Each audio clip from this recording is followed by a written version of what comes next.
Mais uma vez estamos aqui no Telesaúde. Hoje nós vamos falar um pouquinho sobre dor lombar. Meu nome é Gabriel, eu sou ortopedista. Bom, falar novamente que a princípio eu não tenho nenhum conflito de interesse, né? Não dou palestra para nenhum tipo de laboratório de medicação, nem empresa de material médico, então não existe nenhum conflito de interesse a declarar nem em relação ao assunto que a gente vai falar um pouquinho hoje. Bom, por que falar de dor lombar? Por que é tão importante? Então, em 2010, saiu um estudo dizendo que é o motivo mais comum para as consultas médicas. Na maioria dos casos, ela não é específica, e a dor aguda nas costas é a apresentação mais comum, geralmente sendo autolimitada, que dura um tempo inferior a 3 meses na maioria dos casos, independente do tratamento. Então, apesar do tratamento, independente do tratamento, ela vai durar aproximadamente 3 meses e vai ter uma melhora do quadro. Lembrar que 70% das pessoas com mais de 40 anos apresentam algum tipo de problema da coluna. E esse número sobe para 80% a 90% da população quando essa população já está acima dos 50 anos de idade. As causas podem ser as mais variadas, não é porque é dor lombar e que eu sou ortopedista que a gente vai ignorar as outras causas de dor lombar. Claro que a coluna vertebral é a principal fonte de dor lombar. Mas o rim, pâncreas, estômago, vias biliares, aorta, útero, ovários aí nas mulheres, tumor, infecção e outras causas, outros órgãos, são responsáveis pela dor lombar. A gente vê nessa tabela aqui, publicada no site do UpToDate, né, que é um site que publica revisões da literatura, a quantidade de diagnósticos que podem ser dados a partir de um paciente com uma dor lombar.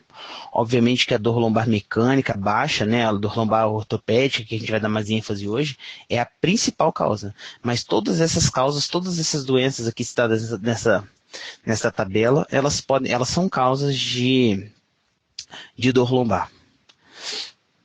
Muito bem, então o que a gente tem que fazer de imediato, né, para esse paciente? Lógico, tirar a dor dele e identificar se essa dor lombar é devido a uma doença sistêmica ou se ela é grave, se existe um risco de óbito e uma lesão grave e irreversível.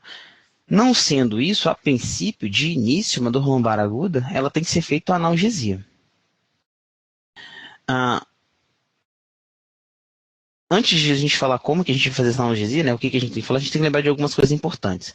80% das pessoas vão ter um episódio de dor lombar aguda na vida. Então, 80% da população mundial, se eu estudar o OMS, vai ter dor lombar alguma vez na vida. E a dor lombar mecânica de causa ortopédica é a causa mais frequente, como a gente já havia dito. A história natural dela, o prognóstico é muito bom. 80% dos pacientes vão ficar assintomáticos em uma semana e 96% em 3 semanas já não vão estar mais sentindo aquela dor lombar. Aquela dor, né? 95% das cetalgias, que são aquelas dores irradiadas, principalmente na região posterior da coxa, mesmo por causadas por hernia de disco, melhoram com tratamento conservador em 1 a 3 meses. Então, 95% dos pacientes, mesmo com uma hernia de disco, com dor radicular irradiada, em 1 a 3 meses vão melhorar com um tratamento conservador, que vai ser basicamente analgesia e algum tipo de reabilitação, aí com fisioterapia, entre outras coisas. Aqui é um gráfico publicado na revista Spine, que é uma revista referência dentro da ortopedia, que mostra a quantidade de pacientes, né, o percentual de pacientes e o número de dias. E a gente vê que aí em um mês mais ou menos, menos de 20% dos pacientes vão estar ainda apresentando aquela dor lombar. Lembrar que nos casos crônicos existem alguns outros fatores que contribuem para a dor. E geralmente ela pode ter um componente psicológico, né, ou um componente, vamos colocar assim, não só biológico. E isso geralmente é causado por uma insatisfação no trabalho, ou por tédio, ou até uma compensação. E isso vai com certeza dificultar o tratamento e dificultar a melhora clínica desse paciente. As protusões discais, geralmente você pode fazer uma ressonância magnética no paciente assintomático e as protusões discais elas podem ser diagnosticadas, podem ser achados de exame. E muitas vezes essas protusões elas são culpadas pela dor do paciente e nem sempre elas são a causa da dor. Então, a gente tem que tomar muito cuidado com rotular o paciente. Às vezes faz uma ressonância, acha uma protusão discal e a gente acha que qualquer dor lombar que esse paciente vai ter é por culpa dessa protusão discal, e nem sempre isso é verdade. Claro que uma protusão discal pode levar a dor, mas nem sempre ela é a causa da dor lombar do paciente. E a cirurgia, principalmente naqueles casos em que essa protusão não é a causa da dor, com certeza ela não vai ser muito bem sucedida. A dor lombar mecânica ortopédica, ela pode ter uma origem não só do disco, lembrar isso, que nem toda dor lá nas costas é hérnia de disco, é muito longe disso, na verdade. Então você pode ter dor por conta da faceta articular, pode ter um processo inflamatório da faceta articular, pode ter processo inflamatório na região ligamentar, ou até na musculatura, que é muito comum, na musculatura aí ao entorno, né, na musculatura paravertebral, que pode levar esse paciente a sentir a dor lombar. No pronto-socorro, para quem está lá na frente daquela dor lombar aguda, dar o diagnóstico a princípio da causa específica desse paciente é irrelevante. A não ser, lógico, aquelas causas que levam a óbito ou que têm consequências mais drásticas no prognóstico do paciente. Mas, de uma maneira geral, a grande maioria dos pacientes, a diferenciação, né, da etiologia pontual daquela dor, ela é irrelevante, porque não vai mudar muito o tratamento. Então, os exames de imagem, nesses casos da dor lombar aguda, eles têm muito baixa sensibilidade e especificidade. E geralmente eles não são necessários, principalmente na dor lombar mecânica ortopédica. Essa dor lombar que a gente fala, só que é aquela dor principalmente dos adultos, de 20 a 50 anos, né? Geralmente o início é súbito, insidioso, e a dor é mecânica, ou seja, uma dor que piora com o movimento e melhora com o repouso. O paciente faz determinada atividade, ele vai abaixar, ele vai fazer algum tipo de força, ele piora, e quando ele repousa, quando ele entra no repouso, quando ele deita, quando ele para de fazer determinada atividade, ele tem uma melhora clínica dessa dor. Lembrar que é importante a gente diagnosticar causas não físicas da dor, né? Sinais que não levam a gente a pensar naquela dor lombar, que aquela dor possa não ser uma coisa orgânica, né? Ela seria não que o paciente estaria simulando, mas teria uma outra causa, que não a pensar em alguma causa ortopédica. Então, a distribuição anatômica da dor, né, quando ela tem uma dor muito inespecífica, que não obedece dermátomo, ou que ele tem sinais clínicos que não condizem, o sintoma dele não bate muito com o exame físico, ele diz que ele sente, não bate com a clínica dele na hora que a gente examina. Quando às vezes o paciente tem uma hérnia de disco e o dermátomo que ele sente dor ou o miótomo que ele sente dor é completamente diferente da onde ele refere no exame clínico. Então tem alguns detalhes no exame, na clínica do paciente, que levam a gente a suspeitar, né, ou pelo menos levam a gente a pensar em algum diagnóstico que não seja bem físico, né, ou que indica que seja uma doença a partir do comportamento, né, que ele coloca que seja uma doença comportamental, ou uma doença, vamos botar aí uma simulação desse paciente, né? Bom, muito bem, então quais são os sinais de alerta que a gente vai chamar de red flags? Ou seja, quando suspeitar que essa dor lombar não é uma dor lombar simples, e são aquelas dores lombares que a gente tem que prestar mais atenção, e que provavelmente a gente vai ter que pensar em exame complementar. E qual seria o exame complementar a partir daquela doença? Bom, idade. Então, criança e adolescente que chega com um quadro de deformidade, né, associada à rigidez, ele pode ou não ter febre, a gente vai ter que pensar em tumor ou infecção. Então, o paciente com um tumor na região lombar, ou um processo infeccioso da região lombar, criança e adolescente, ele vai apresentar um quadro de dor lombar associado com uma perda da mobilidade, com escoliose, hipercifose ou hiperlordose. Isso vai ser um sinal de alarme e vai levar a gente a pensar em outras doenças. A gente vai ter que pensar em exame de imagem e pensar em exame para detecção de infecção e de tumor. O idoso, as fraturas patológicas, né, e as metástases ou mieloma múltiplo também são causa de dor lombar. Então, às vezes o idoso com um pequeno trauma, um trauma que para um adulto jovem seria um trauma pequeno, sem maiores complicações, no idoso pode levar a uma fratura patológica, né, uma fratura por insuficiência. Como é o caso aqui nessa radiografia em perfil da coluna lombar, que a gente vê aqui como a vértebra L2 está achatada, tem perda do comprimento vertebral, o indicativo de uma fratura por compressão desse corpo vertebral, que muitas vezes ela pode ser gerada por um trauma, às vezes banal.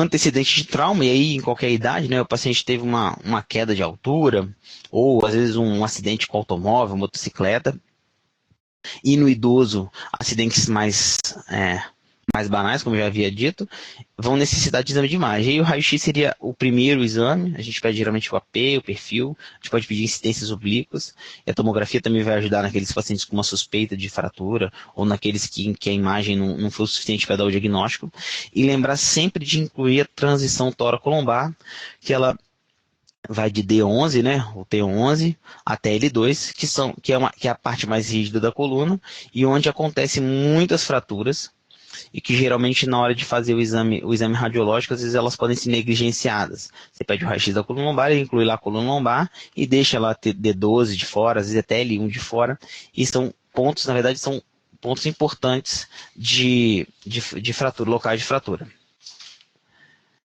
A dor noturna sem padrão mecânico, a gente tem que suspeitar de infecção ou de metástase, e aí principalmente a gente vai falar de pacientes idosos. A febre com perda de peso, obviamente, vamos suspeitar de infecção. Lembrar, né, aqui no nosso estado, da tuberculose, que é uma causa de dor lombar. A tuberculose vertebral, a coluna vertebral é o principal local no ósseo, né, o principal local no osso de acometimento pela tuberculose. Então, ela tem que sempre ser pensada, tem que ser aventada.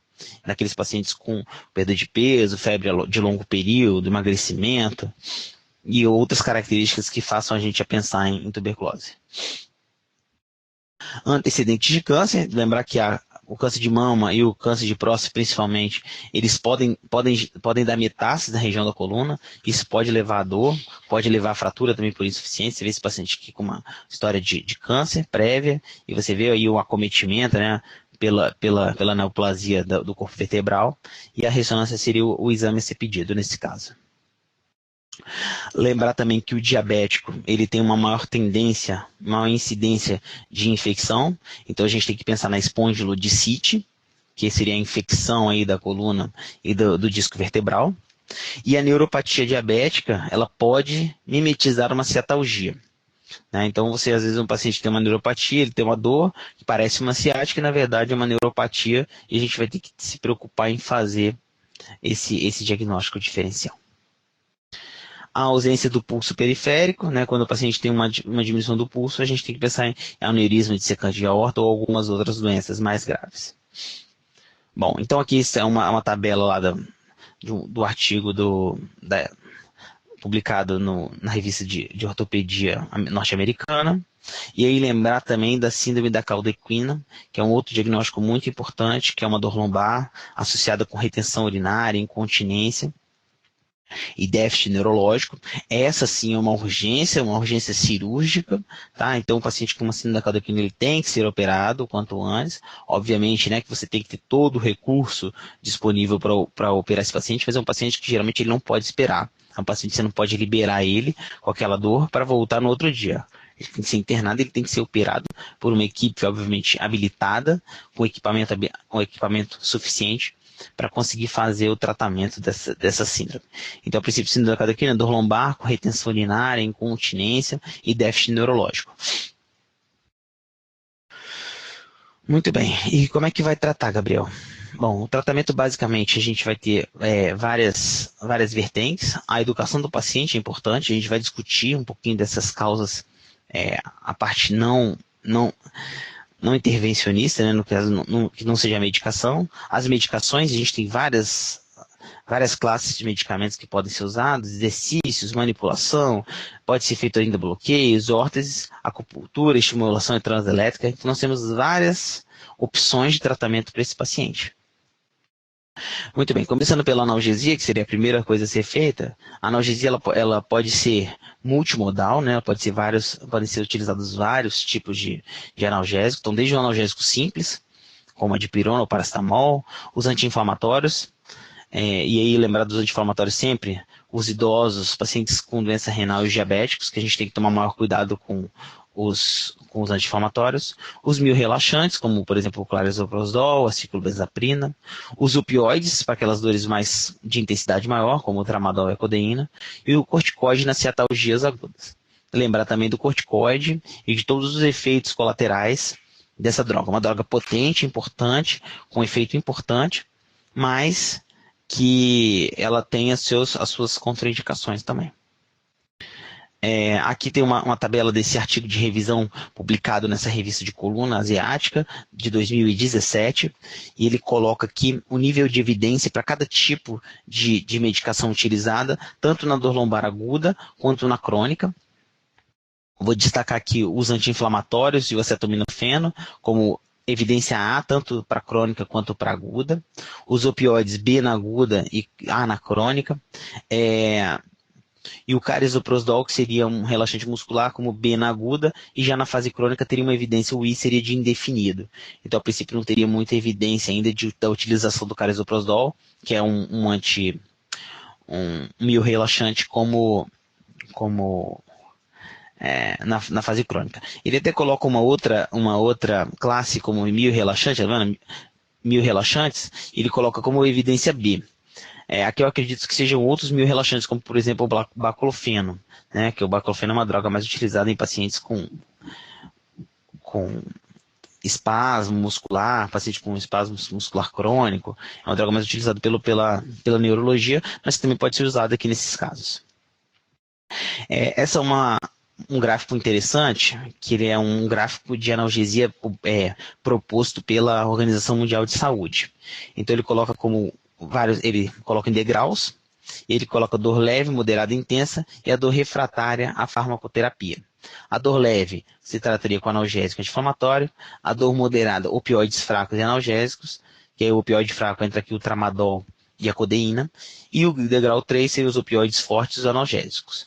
Quando essa dor é refratária à farmacoterapia, aí você vai pensar em procedimentos intervencionistas, como por exemplo as punções, né, as infiltrações, associadas a opioides fortes, analgésicos e anti-inflamatórios. Aqui seriam quadros que não respondem à farmacoterapia, uma grande minoria dos casos. Muito bem. Associar então o medicamento de acordo com a gravidade dos sintomas. Obviamente que essa escala você pode associar medicações, então não é porque você vai usar o opioide fraco que você vai deixar de usar o opioide. Você vai usar o opioide que você vai deixar de usar um anti-inflamatório, que você vai deixar de usar um analgésico simples. Né? Você vai associando as medicações. E geralmente antidepressivo, anticonvulsivante, ansiolíticos não são indicados no tratamento da dor mecânica. Eles vão ser usados mais naqueles pacientes com dor neuropática. Aí, por exemplo, a gabapentina e a amitriptilina são exemplos. Um outro aspecto que esse artigo que a gente já citou, que ele traz, que é bem interessante, ele coloca o grau de recomendação em relação ao comportamento. Então, que tipo de informação que você tem que dar para esse paciente, que tipo de modificação que ele tem que ter no hábito de vida dele, e o grau de evidência dessa recomendação, tanto para dor lombar aguda, quanto para crônica. Então, a informação, vejam vocês que é um conceito A para lombalgia crônica. A educação e o estímulo ao autocuidado vai ser também evidência A. Modificações, por exemplo, no trabalho, você não tem uma definição. Então, assim, você vê que algumas pequenas coisas que a gente pode fazer pelo paciente, como, por exemplo, só informar ele, educar ele, mostrar para ele o que ele tem, conscientizar ele do que ele tem, é o suficiente, às vezes, para você ter uma mudança importante na melhora desse paciente. Outra tabela que esse artigo traz, que é importante, ele fala em relação à terapia psicológica. Então, aqui a princípio na dor lombar aguda não teria evidência, mas na dor lombar crônica você tem um grau B de evidência para você fazer tanto a terapia cognitiva comportamental, quanto a relaxante muscular, né, seriam terapias para relaxamento muscular, e o tratamento multidisciplinar, todos eles com evidência B. Esse aqui já é já é uma tabela falando sobre o grau de recomendação. Então, qual tipo de exercício você vai passar para aquele paciente? Dependendo se ele é agudo ou se ele é crônico. A gente vê que a dor lombar aguda, a princípio, você não tem muita evidência em relação a tipos específicos de exercício, enquanto que a crônica, só de você passar um exercício em geral, de uma maneira geral, já tem uma evidência A que aquele paciente vai melhorar. Então, praticar algum tipo de exercício, com certeza melhora esse paciente que tem uma dor lombar crônica. Bom, Por último, eu queria deixar esse artigo aqui do professor Viale, que foi publicado em 2014, que tem alguns exercícios de orientação para os pacientes que têm dor lombar crônica. E são exercícios simples, que o paciente não tem custo nenhum para fazer, de fácil aplicação. No próprio artigo ele já traz esse esquema de desenho e já faz a proposta de como você vai passar esses exercícios para o paciente. E são legais de ser utilizados para qualquer nível de, de paciente, né? Aquele paciente que tem uma dor lombar crônica pequena, que não tem acesso muitas vezes à fisioterapia, não tem acesso, ou tem pelo menos uma dificuldade de acesso, você pode começar com essas pequenas orientações, né? Tanto de exercícios quanto de alguns exercícios de alongamento, e isso já muda o tratamento a condução do seu caso para melhor. Bom, minha fala termina por aqui. Gostaria de agradecer mais uma vez a toda a equipe do Telesaúde pelo convite, agradecer aos colegas que participaram aqui ao vivo, e agora a gente está à disposição para atender qualquer demanda em relação à apresentação. Muito obrigado.